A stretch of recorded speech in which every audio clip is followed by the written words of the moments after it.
lagi dengan kami di podcast Dialog Obrolan Gaya Kreatif dan Responsif. Bersama saya Talita Audrey Fadila dan teman-teman saya. Halo semua sobat dokter, nama saya Manafidul Laksono dan di sini dan teman-teman saya juga akan menjelaskan apa itu positif dan negatifnya dari COVID-19. Hai, nama saya Latifah Sabia Jasmine, senang mengobrol dengan kalian. Sekarang yang terakhir adalah Kafa. Hai, dan saya Kafa Ramadan. Di sini sebelum kita lanjut, kita punya slogan nih. Apa tuh? slogannya? Sobat dokter, Salam sehat, tetap semangat. lanjut. Lanjut dong. Lanjut. Jasmine. Mulai. Sobat dokter, hari ini kita mau bahas topik yang pernah mengganjung dunia, yaitu COVID-19. Betul sekali, virus ini pertama kali ditemukan di kota Wuhan dan di negara Tiongkok pada tanggal 31 Desember tahun 2019. Dan virus ini mulai terkenal di tahun 2020 bulan-bulan awal, yaitu bulan-bulan Januari. Nah, virus COVID-19 ini merupakan penyakit menular yang memiliki nama resmi SARS-CoV-2.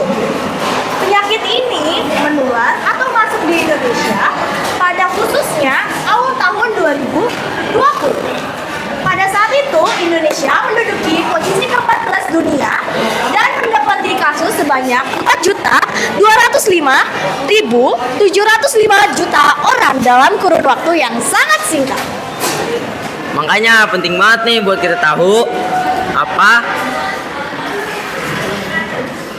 tahu menyebarnya penyakit ini dan apa yang dapat kita pelajari dari peristiwa ini.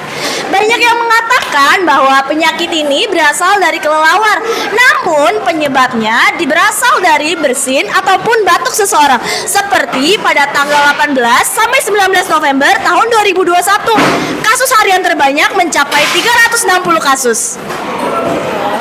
Menurut data dari WHO dan Kementerian Kesehatan RI, gejala COVID-19 berupa demam tinggi, batuk sesak napas, kehilangan rasa dan penciuman, dan bahkan menyebabkan infeksi saluran pernapasan seperti pneumonia.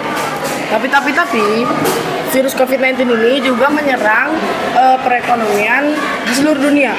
Banyak sekali pasaran dunia yang menurun dan perusahaan-perusahaan dunia ditutup dan semua karyawan pada di PHK. Emang iya? Iya dong. Dari sebab itu harga-harga pasar di seluruh dunia lagi anjlok-anjloknya. Perekonomian di dunia sangat turun drastis. Nah, semua orang juga tidak ada yang berani keluar rumah. Dari situ semua sekolah, anak-anak sekolah itu belajar dari rumah atau daring. Oh begitu. Oke. Kalau menurut Kakak gimana? Betul, dunia pendidikan juga terkena dampak besar. Semua siswa harus belajar daring. Tapi di situ kita belajar bahwa kita belajar disiplinnya dan adaptasi teknologi. Kalau menurut kalian, apa kebiasaan dari masa COVID-19 yang masih bertahan hingga sekarang? Kalau aku sih belanja online.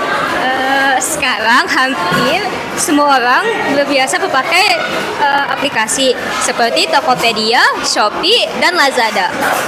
Oh iya, menurut kalian bagaimana peran media sosial selama pandemi ini? Lebih banyak membantu menyebarkan informasi atau malah menimbulkan kepanikan?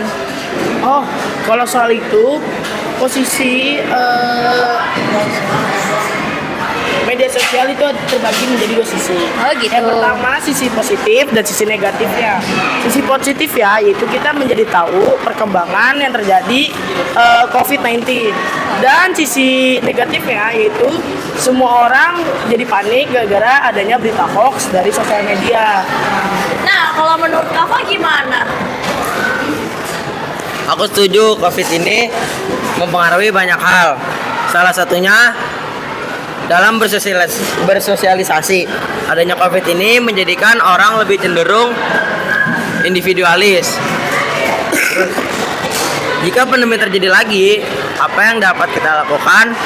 Yang dapat kita lakukan agar lebih siap. Adanya pandemi ini memang mengubah cara kita dalam bersosialisasi, dalam berbudaya, dan dalam menggunakan media sosial.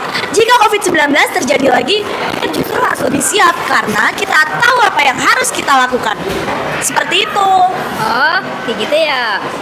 Nah, dari pembahasan kita hari ini, bisa disimpulkan bahwa COVID-19 memberi dampak besar dalam berbagai aspek, yaitu kesehatan, ekonomi, pendidikan, bahkan perilaku sosial. Betul. Dan COVID-19 juga mengajarkan kita atau mengartikan kita sesuatu yang baik. Contohnya menjaga kesehatan tubuh kita.